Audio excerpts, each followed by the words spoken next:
বন্ধুরা, পাখি আমার খুব পছন্দ। তোমরা কি পাখি পছন্দ করো? কি মিষ্টি সুরে তারা গান করতে পারে, তাই না বলো? কিন্তু কাক তোমাদের কেমন লাগে? আমার একদম ভালো লাগে না। কি বিশ্রী কালো রং, কি বিশ্রী তাদের শব্দ। কিন্তু আজকে আমি পবিত্র বাইবেল থেকে তোমাদের এমন একটি গল্প বলবো যেখানে তোমরা দেখবে সেই বিশ্রী কালো কাক, শুধু কালো কাকই না, দাঁড় কাক কিভাবে ঈশ্বরের কথা শুনেছিল। আরো অনেক কিছু বলবো, আমরা সেই গল্প থেকে সেটা শুনতে পাবো। সেটা আমরা পাবো পবিত্র বাইবেলে প্রথম রাজাবলী 17, 18 এবং 19 অধ্যায়ে। তো চলো গল্পটা আমি শুরু করি। তোমরা ভাববাদী সম্পর্কে অনেক গল্প শুনেছো, তাই না? আজকে আমি এলিও ভাববাদী নিয়ে গল্পটা বলবো। আর ভাববাদীকে সেটা তো তোমরা জানোই, যাকে ঈশ্বর অনেক ভালোবাসেন, ঈশ্বর তার সমস্ত কথা তার কাছে বলেন এবং সে অন্য লোকেদের কাছে সেই কথাগুলো বলে দেন। যখন রাজা শমূয়েল মারা গেলেন, তখন ইসরায়েল দেশে খুব দুষ্ট একজন রাজা এসেছিলেন। তার নাম ছিল আহাব। তখন সেই ইসরায়েল দেশের লোকেরা ঈশ্বরের কাছ থেকে দূরে সরে গিয়েছিল এবং তারা অনেক রকম মূর্তি বানিয়ে সেই মূর্তিগুলোর পুজো করত এবং ঈশ্বরকে ভুলে গিয়েছিল। ঈশ্বর কিন্তু খুব রাগ হয়ে গেলেন এবং তিনি কি করলেন জানো? এলিও ভাববাদীকে তিনি বললেন, তুমি আহাব রাজার কাছে যাও, গিয়ে তাকে বলো যে আমি অনেক রাগ হয়েছি, আর এই জন্য সেই দেশে অনেক দিন কোনো বৃষ্টি হবে না। বৃষ্টি না হলে কি হয় বলো? বৃষ্টি না হলে সমস্ত কিছু শুকিয়ে যায়, গাছের পাতা ঝরে পড়ে যায়, কোনো ফল হয় না, খাবার থাকে না। আহাব খুব রাগ হয়ে গেল এলিও ভাববাদীর উপরে। আর তাই ঈশ্বর তাকে বললেন, তুমি পূর্ব দিকে পালিয়ে যাও, সেখানে একটা নদী আছে, সেই নদীর কাছে তুমি চলে যাও। এলিও ঠিক তাই তাই করলেন এবং সেই নদীর কাছে গিয়ে তিনি পালিয়ে চলে গেলেন। কিন্তু এই বৃষ্টি নাই, এটাকে কি বলে জানো? খরা। সেই খরার সময়ে এলিও ভাববাদী কোথা থেকে খাবার পাবে বলো? কিন্তু ঈশ্বর, সেই যে বিশ্রী দাঁড় কাকের কথা বলেছি, তারা কিন্তু খুব বাজে স্বভাবের, তারা খাবার চুরি করে খায়। এটা তো তাদের খারাপ দিক, কিন্তু ভালো দিক কি জানো? এই দাঁড় কাকেরা খুব বুদ্ধিমান। তারা মানুষের স্বর নকল করতে পারে, তাদের শরীরের চাইতে 2 গুণ বড় শিকার ধরতে পারে। আর ঈশ্বর এই দাঁড় কাককেই ব্যবহার করেছিলেন এলিও ভাববাদীকে সকাল বিকাল রুটি আর মাংস পাঠিয়ে দেওয়ার জন্য। আর তাই এলিও ভাববাদীর কিন্তু কোনো কষ্ট হয়নি, সকাল বিকাল খাবার পাচ্ছিল এবং সেই নদী থেকে জল পাচ্ছিল। কিন্তু অনেক দিন বৃষ্টি না থাকার কারণে কি হয়েছিল? সেই নদীটাও শুকিয়ে গিয়েছিল। এরপর নদী যখন শুকিয়ে গেল, ঈশ্বর এলিওকে বলল, তুমি সারিফত নামে একটি দেশ আছে, সেখানে চলে যাও। সেখানে একজন বিধবা আছে, সে তোমার দেখাশোনা করবে, তোমার খাবার জুগিয়ে দেবে। তাই এলিও ভাববাদী সারিফতে চলে গেল এবং যখন সে সেখানে গেল, দেখলো একজন মহিলা লাকড়ি কুড়াচ্ছে। লাকড়ি তো তোমরা চেনোই, যেটা দিয়ে চুলা জ্বালানো হয়, হ্যাঁ? এবং তখন তিনি বললেন, তুমি আমাকে একটু জল দেবে? মহিলা বলল, ঠিক আছে, আমি জল দিচ্ছি। একটু পরে বলল, আমাকে একটু রুটিও দিও। মহিলা তখন মন খারাপ করে বলল, আমার বাসায় সামান্য একটু ময়দা আছে, আজ সামান্য একটু তেল, এটা দিয়ে আমি রুটি বানাবো, আমি আর আমার ছেলে খাবো, তারপরে না খেয়ে আমরা মরে যাব, কারণ আমাদের আর কোনো খাবার নেই। এলিও ভাববাদী বললেন, তুমি চিন্তা করো না, আগে আমার জন্য একটা ছোট্ট রুটি বানিয়ে দাও, তারপরে তোমার আর তোমার ছেলের জন্য রুটি বানাও। ঈশ্বর প্রতিজ্ঞা করেছেন, কথা দিয়েছেন, তোমার সেই ময়দা আর তেল কখনোই ফুরবে না। মহিলা ঠিক তাই তাই করলেন এবং এলিও ভাববাদীকে রুটি বানিয়ে দিলেন। এরপর থেকে আর কখনোই, যতক্ষণ পর্যন্ত বৃষ্টি না হলো, সেই বিধবা মহিলার ঘরের ময়দা এবং তেল ফুরিয়ে গেল না। তোমরা হয়তো ভাবছো বিধবাকে, বিধবা হচ্ছেন তিনি যার স্বামী মারা গেছেন এবং এলিও সেখানেই থাকলেন। কিন্তু হঠাৎ করেই সেই বিধবা মহিলাটির ছেলেটি অসুস্থ হয়ে গেল এবং দুঃখজনকভাবে ছেলেটি মরে গেল। বিধবা কিন্তু ভীষণ রাগ হয়ে গেল, বলল এলিও ভাববাদীকে, আপনার জন্যই এগুলো হয়েছে, আমার ছেলে মরে গেছে।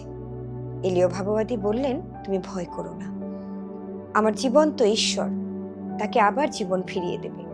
তিনি সেই সন্তানকে নিয়ে প্রার্থনা করতে শুরু করলেন, বললেন, ঈশ্বর তুমি এই বিধবা মহিলার সন্তানকে ফিরিয়ে দাও, তার জীবন ফিরিয়ে দাও, তুমি তাকে আবার জীবিত করে তুলো।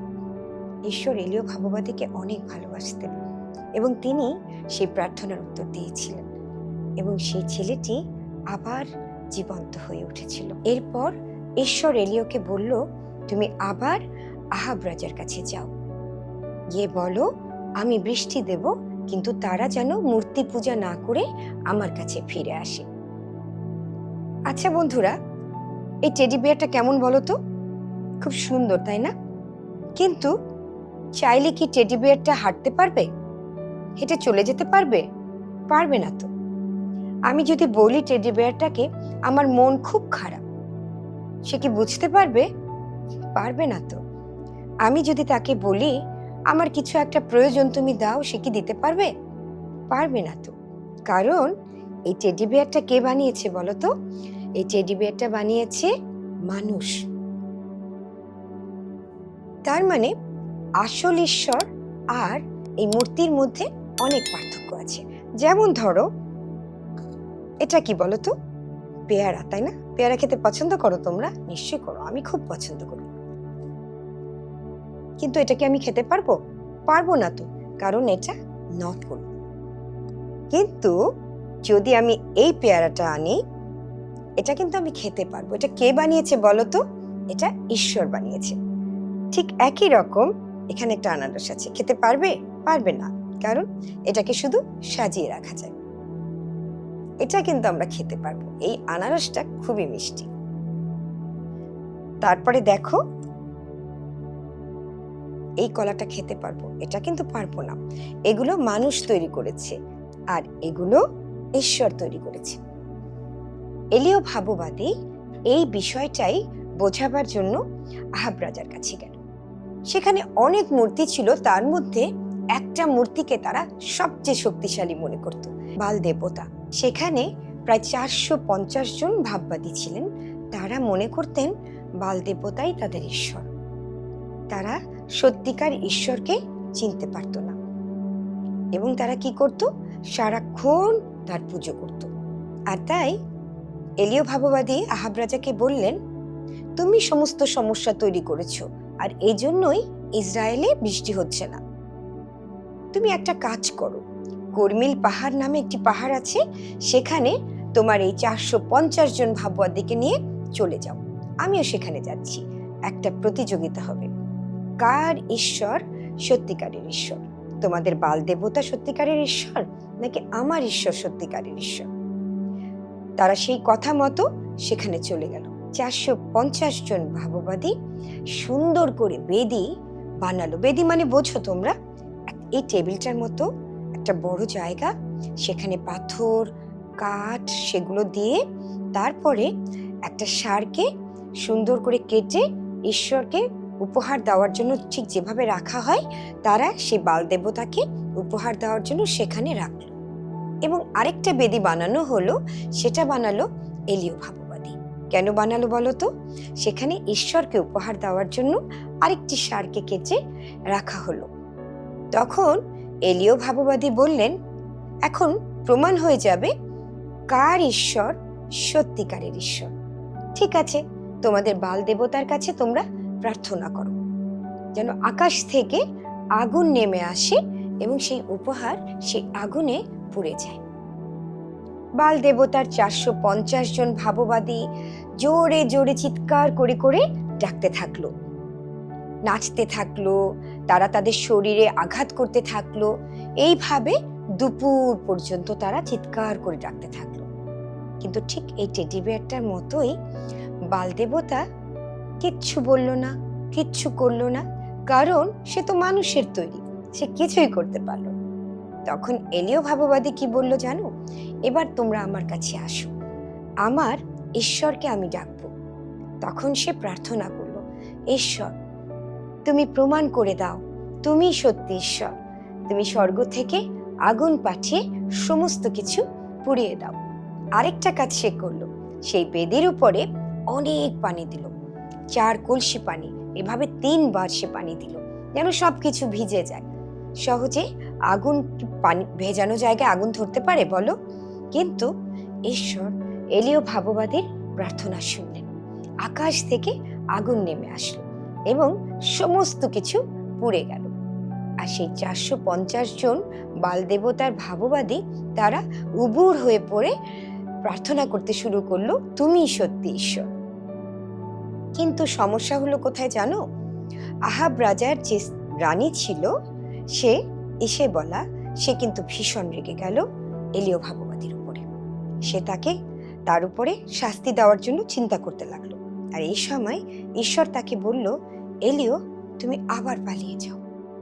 এলিও পালিয়ে গেল, সে মরুভূমিতে চলে গেল।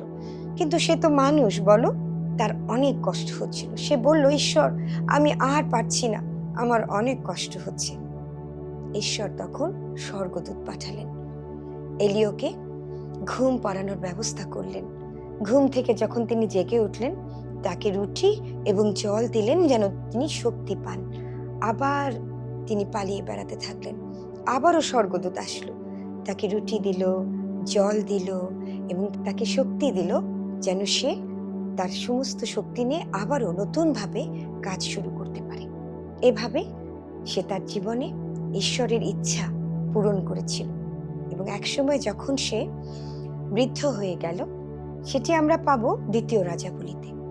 সে কিন্তু অন্য 8-10টা মানুষের মতো স্বাভাবিকভাবে মৃত্যুবরণ করেনি। ঈশ্বর আগুনের রথ প্রেরণ করে, রথ মানে বোঝো, অনেক ঘোড়া সহ একটা আগুনের গাড়ি এসে এলিও ভাববাদীকে স্বর্গে নিয়ে গেল। এভাবে ঈশ্বর তার প্রিয় যারা রয়েছেন, যারা তার কথা শুনেন, যারা তার আদেশ পালন করেন, যারা তাকে ভালোবাসেন, তাদেরকে যখন তাদের যত্নের প্রয়োজন তাদেরকে যত্ন করেন। ঠিক যেভাবে এলিওকে দ্বারকাকের মুখে খাবার পাঠিয়েছিলেন। বিধবার ঘরে যখন সামান্য ময়দা ছিল, তিনি কি করেছিলেন? তিনি যোগান দিয়েছিলেন। সেই ময়দা আর ফুরিয়ে যায়নি, কারণ বিধবা বাধ্য হয়েছিলেন এবং ঈশ্বরের কথা মতো সে কাজ করেছিলেন। তিনি সর্বশক্তিমান। যখন এলিও ভাববাদী প্রার্থনা করেছিলেন স্বর্গ থেকে আগুন নেমে আসুক, ঈশ্বর সে প্রার্থনার উত্তর দিয়েছিলেন। শেষ পর্যন্ত এলিও ভাববাদী যখন খুব ভয় পেয়েছিলেন, দুঃখ পেয়েছিলেন, ঈশ্বর তার স্বর্গদূত প্রেরণ করেছিলেন যেন এলিও ভাববাদী তিনি ভয় না পান এবং তার যা কিছু প্রয়োজন রয়েছে সব কিছু জুগিয়ে দেন। বন্ধুরা, আজকে পবিত্র বাইবেলের এই গল্প থেকে আমরা যা শিখেছি, তা থেকে আমরা বুঝতে পেরেছি আমাদের ঈশ্বর সত্য ঈশ্বর। তিনি আমাদের প্রয়োজন জানেন, আমাদের যা কিছু প্রয়োজন তিনি তা দিয়ে আমাদের জীবনকে যত্ন করেন। তিনি আমাদের জীবন দেন এবং আমাদের জীবন তিনি রক্ষা করেন। কিন্তু আমাদের কি করতে হবে? আমাদেরকে তাকে বিশ্বাস করতে হবে, তাকে ভালোবাসতে হবে, তার উপর নির্ভর করতে হবে এবং তার সেবা করতে হবে। আবারও দেখা হবে, আজ এই পর্যন্তই। বন্ধুরা, আজকে আমরা এলিও ভাববাদী সম্পর্কে শুনেছি, তাই না? এলিও ভাববাদীর মাধ্যমে ঈশ্বর তার অনেক আশ্চর্য কাজ প্রকাশ করেছিলেন। বন্ধুরা, আজকের ঘটনায় আমরা শুনলাম এলিও ভাববাদী ঈশ্বরের উপস্থিতির জন্য এবং বালদেবের যারা অন্যান্য ভাববাদী ছিল 450 জন, তারা বালদেবের উপস্থিতির জন্য প্রার্থনা করেছিলেন। কিন্তু ড্রয়িংয়ে আমরা দেখব কে উপস্থিত হয়েছিল। চলো তাহলে আমরা ড্রয়িংটা শুরু করি। আমরা প্রথমে এলিও ভাববাদীকে এঁকে নিচ্ছি।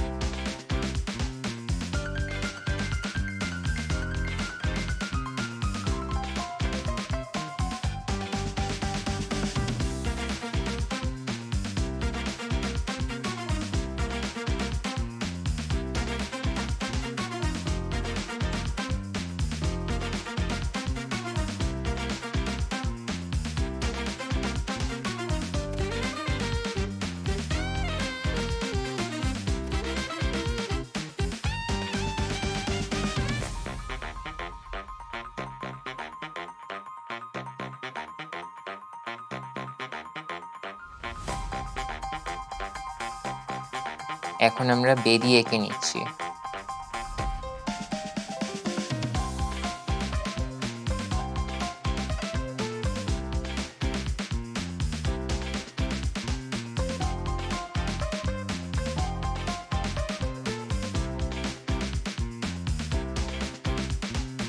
এখন আমরা একটা আগুন এঁকে নেব, যেটা কিনা ঈশ্বরের উপস্থিতিকে প্রকাশ করবে।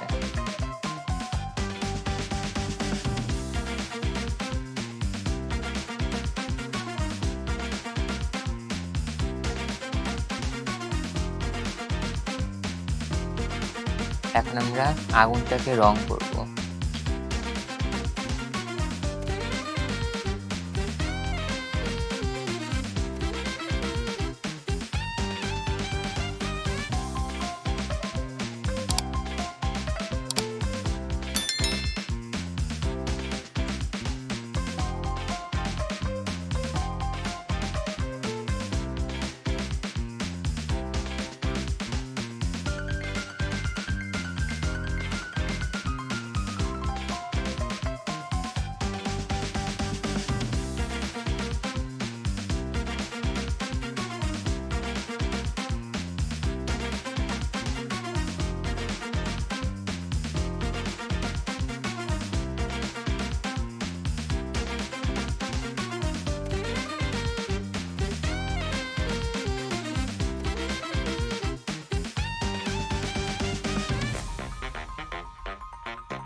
আমরা ঈশ্বরের উপস্থিতি রূপে যে আগুনটা এঁকেছি ওটা এখন আমরা কেটে নেব।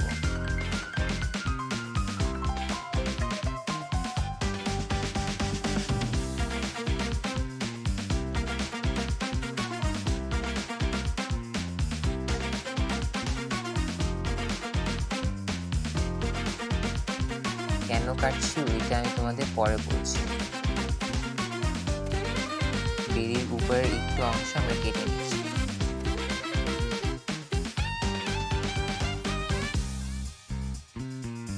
হয়ে গেল আমাদের বেরির উপরে কাটাটা। বন্ধুরা, আজকে আমরা যে গল্পটা শুনেছিলাম প্রথমে, সেটার আলোকেই আজকে এই ড্রয়িংটা আমরা করেছি। এই যে এলিও আর এই যে সেই বেরি, যেখানে কিনা এলিও উৎসর্গ করেছিলেন এবং প্রার্থনা করেছিলেন ঈশ্বরের কাছে যেন তার উপস্থিতি প্রকাশ পায়। তারপরে কি হয়েছিল জানো বন্ধুরা? তারপর ঈশ্বর সেই এলিওর উৎসর্গটি গ্রহণ করলেন এবং নিজের উপস্থিতি আগুনের মতো সবার সামনে প্রকাশ করলেন। তাহলে বন্ধুরা, ঈশ্বরকে আমরা যখনই ডাকবো তিনি আমাদের কথার উত্তর দিবেন, এটা তোমরা মনে রেখো। আচ্ছা, ভালো থেকো বন্ধুরা। হিতোপদেশ 16 অধ্যায় 25 পদ।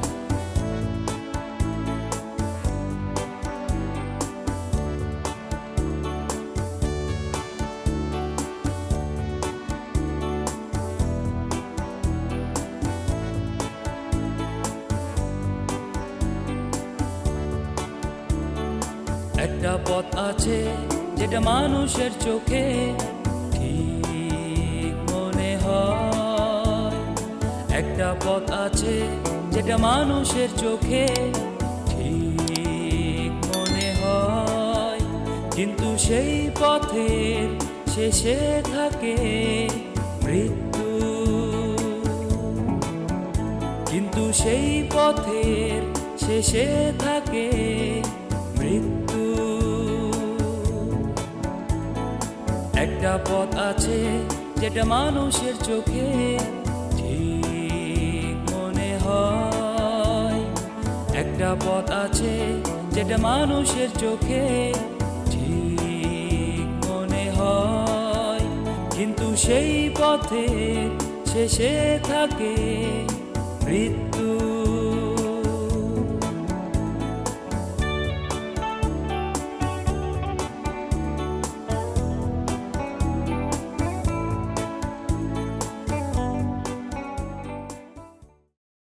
বন্ধুরা, প্রভুকে ধন্যবাদ দেই এই সুন্দর সময়ের জন্য।